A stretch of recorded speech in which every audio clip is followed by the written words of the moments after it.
I'm I'm extremely sorry. సమత చాలా ఆవేశంలో ఉంది, అందుకే అలా ప్రవర్తించింది. తన తరపున నేను క్షమాపణ కోరుకుంటున్నాను. భలే వాళ్ళే, ఆ మాటని మమ్మల్ని ఇంకా ఇబ్బంది పెట్టకండి. తన పరిస్థితి నేను అర్థం చేసుకోగలను. ఇంత జరిగాక ఉన్నపళంగా క్షమించమంటే ఎలా క్షమిస్తుంది? అవును, అదే నేను అనేది. తనకు కొంత సమయం ఇవ్వండి. Time will heal everything. ఈ పట్టుదల ఆవేశం ఎంతో కాలం ఉండవు. పైగా మీరు ఇంటికొచ్చి క్షమాపణ చెప్పాక సమత మనసు తప్పకుండా చల్లబడుతుంది. ఇవాళ కాకపోయినా రేపైనా తన మనసు మార్చుకుంటుంది, మళ్ళీ మీ ఇంటికి వస్తుంది. ఆ నమ్మకం నాకుంది.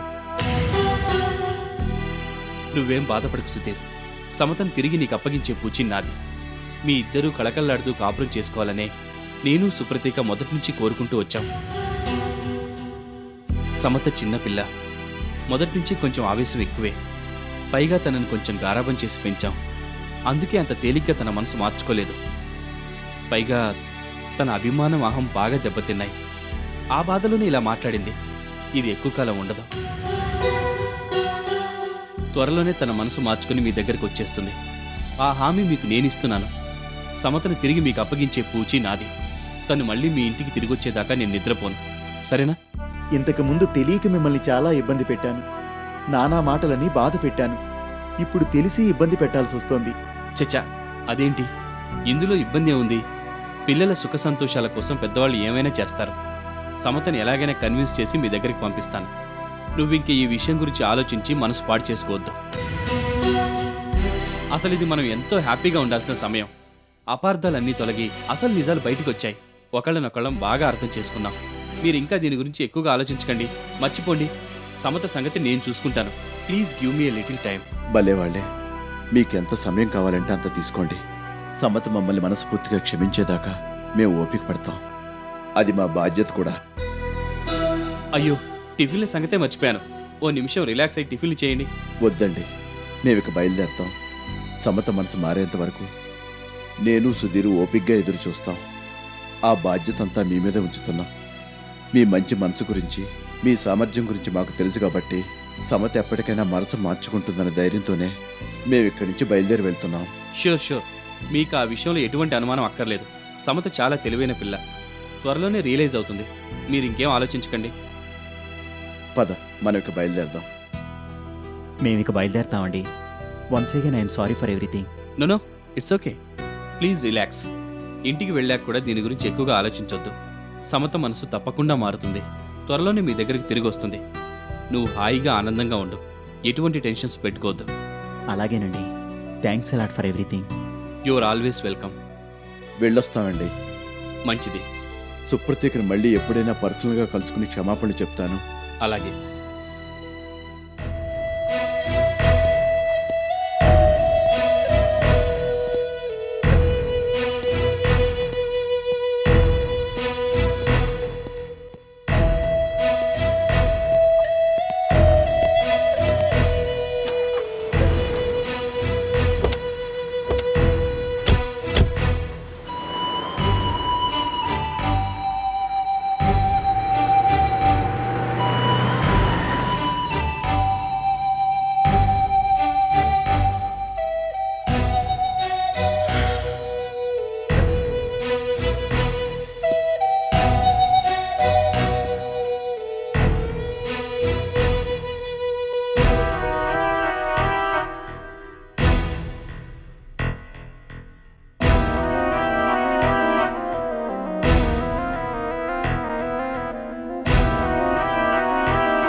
హలో. హలో, నమస్తే రమేష్ గారు. నేను ధాత్రిని. బాగున్నారా? ఎక్కడున్నారు? ఇంకా అనాథ శరణాలయంలోనే ఉన్నారా? అవునండి, అక్కడే ఉన్నాను. ఇక్కడ పరిస్థితి బాగానే ఉంది. అందుకే సమతా సుధీర్లు మళ్ళీ ఏకమయ్యేదాకా ఇక్కడే ఉండిపోదాం అనుకుంటున్నాను. రమేష్ గారు, చెప్పండి. సమతా సుధీర్ల సమస్య ఏమన్నా కొలిక్కొచ్చేలా ఉందా? నేనే ఈ విషయం గురించి మీకు ఫోన్ చేసి చెప్దాం అనుకున్నాను. ఏంటది? బాలకృష్ణ గారు సుధీర్లు తమ తప్పు తెలుసుకున్నారు. రత్నమాల బండారం బయటపడింది. నాకు సమతకి క్షమాపణలు చెప్పడానికి ఇక్కడికి వచ్చారు కూడా. అలాగా? అవును. ఇక ఈ సమస్య పరిష్కారం అయినట్టేనని, సమత సుధీర్లు మళ్ళీ ఒక్కటవుతారని ఆశపడ్డాను. కానీ సమత ఎందుకో నా మాట వినలేదు. వాళ్ళని ఎప్పటికీ క్షమించేది లేదని కుండ బద్దలు కొట్టినట్టు వాళ్ళ మొహం మీదే చెప్పింది. ఇంకెప్పుడు ఇటువైపు రావద్దని కూడా వాళ్ళతో అంది. అలాగా? అవును. నేనెంత నచ్చ చెప్పాలని చూసినా నా మాట వినలేదు. ఇప్పుడు కూడా తన గదిలో పడుకుని ఏడుస్తోంది. అవునా? అవునండి. తన మనసు మారి సుధీర్ దగ్గరికి తిరిగి వెళ్లేలా చేయాలంటే నాకొకటే మార్గం కనిపిస్తోంది. ఏంటది? మీరు వెంటనే ఇక్కడికి రావడం. నేనా? అవును. మీరు కనపడకుండా పోయారన్న బాధ సమతను పట్టి పీడిస్తోంది. ఇందాక వాళ్ళొచ్చినప్పుడు కూడా అదే మాట అంది. మీరు అలా కనపడకుండా పోవడానికి వాళ్లే కారణమని ఖచ్చితంగా చెప్పింది. మా అమ్మని నాకు తిరిగి తీసుకొచ్చి అప్పగించగలరా అని వాళ్ళని నిలదీసింది. వాళ్ళు తెల్లమొహాలేశారు. అలాగా? అవును. మీరేమో సమతకు కనిపిస్తే సమస్య పరిష్కారం కాదని అక్కడే ఉండిపోయారు. వాళ్ళిద్దరూ ఏకమయ్యేదాకా సమతకు కనపడకపోవడమే మంచిదని అనుకుంటున్నారు. సమతేమో మీరు కనపడకుండా పోవడాన్ని పెద్ద ఇష్యూ చేసింది. మీ గురించి ఆలోచిస్తూ లోపల చాలా మదనపడిపోతుంది కూడా. ఇప్పుడు కూడా సమతను సస్పెన్స్లో ఉంచడం మంచిది కాదు. మీరు వెంటనే బయలుదేరి ఇక్కడికి వచ్చేసేయండి. మీరు తనకు కనిపిస్తే సమత మనసు తప్పకుండా కుదుట పడుతుంది. బాధలో ఆవేశంలో ఇలా ప్రవర్తిస్తుంది, కానీ లేకపోతే ఈ పాటికి సుధీర్ని క్షమించేదే.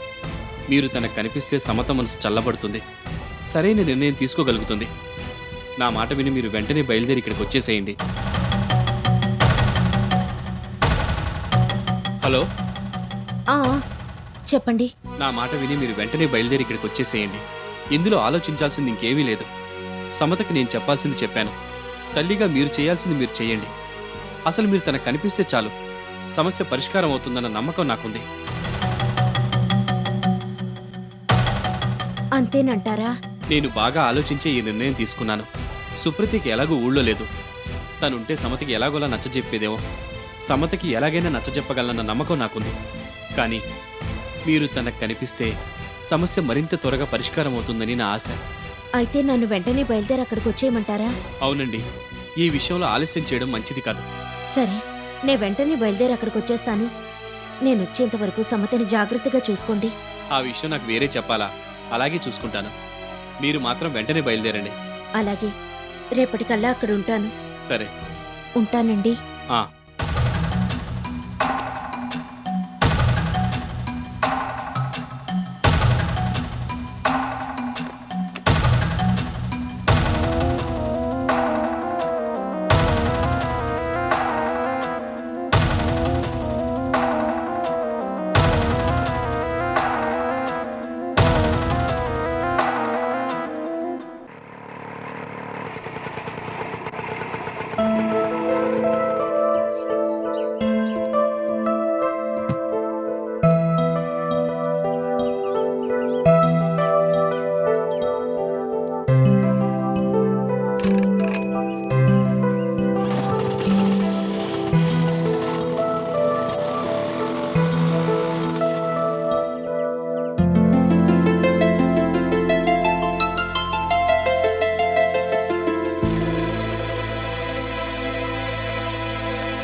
రండి రండి, మీకోసమే ఎదురు చూస్తున్నాను.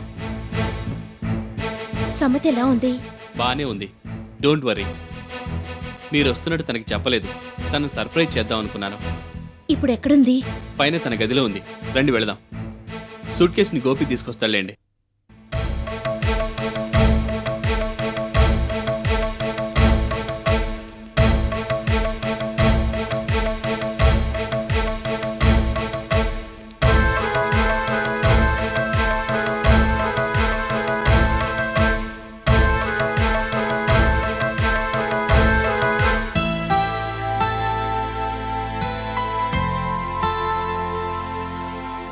సమత, నీకోసం ఎవరొచ్చారో చూడు.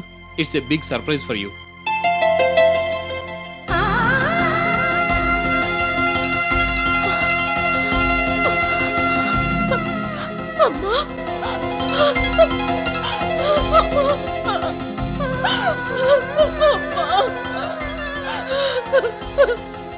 ఊరుకో అమ్మా, ఊరుకో.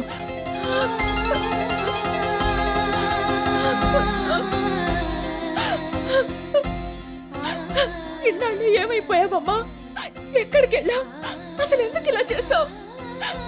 నీ గురించి నేను ఎంత దిగులు పెట్టుకున్నానో తెలుసా? నువ్వు కనపడక ఎంత కంగారు పడిపోయానో తెలుసా? తెలుసమ్మా, నాకన్నీ తెలుసు. ఎందుకు ఇలా చేసావమ్మా? నాకు కనపడకుండా ఎందుకు వెళ్ళిపోయావు? నువ్వు లేకుండా నేను బతకగలను అనుకున్నావా? నన్ను ఒంటరి దాన్ని చేసి ఎందుకు వెళ్ళిపోయావు? నేనేమన్నా తప్పు చేశానా? లేదమ్మా, నువ్వే తప్పు చేయలేదు. నేనే కావాలని నీకు దూరంగా ఉండిపోయాను. నీ కాపురం చక్కబడాలంటే నేనలా చేయడమే మంచిదనిపించింది. నీకు ఉత్తరం రాశాక రమేష్ గారితో ఫోన్లో మాట్లాడాను. ఎప్పటికప్పుడు నా వివరాల గురించి ఆయనకు చెప్పాను. అదేంటంకల్, మరి మీరు నాకు చెప్పలేదే? నేనే చెప్పొద్దన్నానులే. ఆ వివరాలన్నీ నీకు తర్వాత చెప్తాను. ముందు నీ సంగతి చెప్పు. బాలకృష్ణ గారు సుధీర్ నీకోసం వస్తే వాళ్లతో పాటు అక్కడికి వెళ్ళనని చెప్పావట, నిజమేనా? అవును, నిజమే. వెళ్ళనన్నాను. నిన్ను, నన్ను, రమేష్ అంకుల్ని వాళ్ళు దారుణంగా అవమానించారు. మన బతుకుల్ని అవహేళన చేశారు. ఆ ఇన్సల్ట్ నేను ఎప్పటికీ మర్చిపోలేను. అందుకే రానని ఖచ్చితంగా చెప్పేశాను. నన్నేమన్నా పర్వాలేదు, నీ మీద కూడా నిందలేశారు. నీకు మనస్తాపం కలిగించారు. ఆ బాధ భరించలేకే నువ్వు నాకు కనిపించకుండా వెళ్ళిపోయావు. నువ్వు నాకు దూరం అయిపోవడానికి కారణం వాళ్లే. అలాంటి వాళ్ళని నేనెందుకు క్షమించాలి? పిచ్చిదానా, ఇలా ఆవేశాలకి పోతే నష్టపోయేది నువ్వే. భార్యాభర్తలన్న తర్వాత ఇలాంటి అపార్థాలు, గొడవలు మామూలే. ఇలాంటివెన్ని జరిగినా ఎప్పటికప్పుడు పాలు నీళ్లలా కలిసిపోతూ ఉండాలి. కాపురం అంటే అదే. అయినా వాళ్ల మూలంగా నేనేం నీకు దూరం కాలేదు. మీరిద్దరూ ఒక్కటవ్వాలని నేను నీకు కనపడకుండా జాగ్రత్త పడ్డాను. అయినా నేను పెద్దదాన్ని. జీవితంలో అనుభవించాల్సిందంతా అనుభవించేశాను. నా కోసమని నువ్వు నీ బతుకుని పాడు చేసుకుంటావా? నేనైనా, సుప్రతీకైనా, రమేష్ గారైనా ఎప్పుడూ నీ ఆనందం గురించి ఆలోచించేవాళ్ళం. నువ్వు సుధీర్ చిలక గోరింకల్లా కాపురం చేసుకోవాలని కోరుకునేవాళ్ళం. మా కోసం నువ్వు నీ బతుకుని పాడు చేసుకోవద్దు. అది కాదమ్మా, సుధీర్ నన్ను కూడా చాలా హర్ట్ చేశాడు. అతను నిన్ను హర్ట్ చేయొచ్చు, నువ్వు అతన్ని హర్ట్ చేయొచ్చు. మీ ఇద్దరికీ ఆ హక్కుంది. భార్యాభర్తల మధ్య ఇవన్నీ మామూలే. అతను తప్పు చేస్తే నువ్వు సర్దుకోవాలి. నువ్వేదన్నా పొరపాటుగా ప్రవర్తిస్తే అతను అడ్జస్ట్ అవ్వాలి. జీవితం అంటే అదేనమ్మా. నేను కూడా సమతతో ఇదే మాట అన్నాను, వినిపించుకోలేదు. అయ్యిందేదో అయ్యింది. బాలకృష్ణ గారు సుధీర్ తప్పు తెలుసుకున్నారు కాబట్టి ఇంకా నువ్వు మొండి పట్టుదలకి పోవడం ఏం బాగోలేదు. వాళ్ళు సారీ చెప్పారు కాబట్టి జరిగిందంతా ఓ పీడకల అనుకుని మర్చిపోయి సుధీర్తో ఎప్పట్లాగానే ఉండమ్మా. అమ్మ ఎందుకు ఇలా చెప్తోందో అర్థం చేసుకోవడానికి ప్రయత్నించు సమత. మేమందరం నీ మంచి కోరుకునే వాళ్ళమే కదా. నీ మనసు మారేంత వరకు ఓపిక పడతానని సుధీర్ చెప్పాడు. నువ్వు సరేనంటే నేను ఇప్పుడే తనకి ఫోన్ చేసి మాట్లాడతాను. నువ్వు తనని క్షమించావని చెప్తాను. చెప్పు, ఫోన్ చేయమంటావా? మీరు ఫోన్ చేయండి రమేష్ గారు. సమత ఒప్పుకున్నట్టే. చెప్పమ్మా, నువ్వు మనసు మార్చుకున్నట్టే కదా? నువ్వు గనక నా మాట వినకపోతే నేను నీకు మళ్ళీ దూరం అయిపోతాను. ఇక జీవితంలో నీకెప్పటికీ కనిపించను. అమ్మా! అవును, నేనన్నంత పని చేస్తాను. నువ్వు నా మాట విననప్పుడు నేను నీ మాట ఎందుకు వినాలి? నా మూలంగా నువ్వు సుధీర్ విడిపోయారని నీ దగ్గరే ఉంటూ జీవితాంతం బాధపడే కన్నా ఎటన్నా దూరంగా పోయి బతుకుతాను. చెప్పు, వాళ్ళింటికి వెళ్తావా వెళ్ళవా? ఏదో ఒక విషయం తేల్చి చెప్పు. నువ్వు వెళ్ళనంటే మాత్రం నేనిక్కడ ఉండను. వచ్చిందాన్నే వెళ్ళిపోతాను. వద్దమ్మా, నువ్వెక్కడికి వెళ్ళొద్దు. నువ్వు చెప్పినట్టే వింటాను. సుధీర్ దగ్గరికి వెళ్తాను.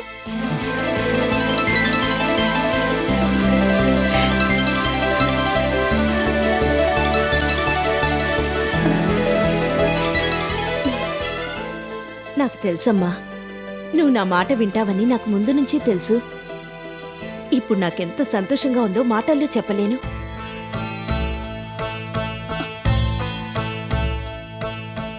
అమ్మా, ఏంటమ్మా? ఏం లేదు. నేను నీ మాట విన్నాను కదా, మరి నువ్వు కూడా నేను చెప్పినట్టు చేస్తావా? చేస్తాను. ఏంటో చెప్పు. నువ్వు కూడా నాతో పాటు వచ్చి మా ఇంట్లోనే ఉండాలి. అలాగే వస్తాను. నిన్ను కంటికి రెప్పలా చూసుకుంటూ అక్కడే ఉంటాను. థ్యాంక్స్ అమ్మా, థ్యాంక్స్ అలాట్. మీరు బాలకృష్ణ గారింటికి ఫోన్ చేయండి. ఆయనతోనూ సుధీర్తోనూ మాట్లాడండి. సమత మనసు మార్చుకుందని, వెంటనే బయలుదేరి అక్కడికి వచ్చేస్తోందని చెప్పండి. వాళ్ళు సంతోషపడతారు. ఇప్పుడే ఫోన్ చేసి చెప్తాను.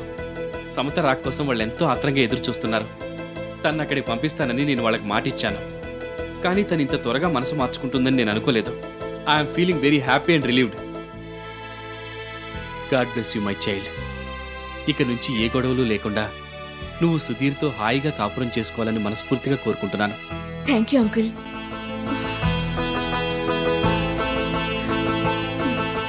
నేను ఇప్పుడే ఫోన్ చేసి వాళ్ళకి గుడ్ న్యూస్ చెప్తాను. సరే,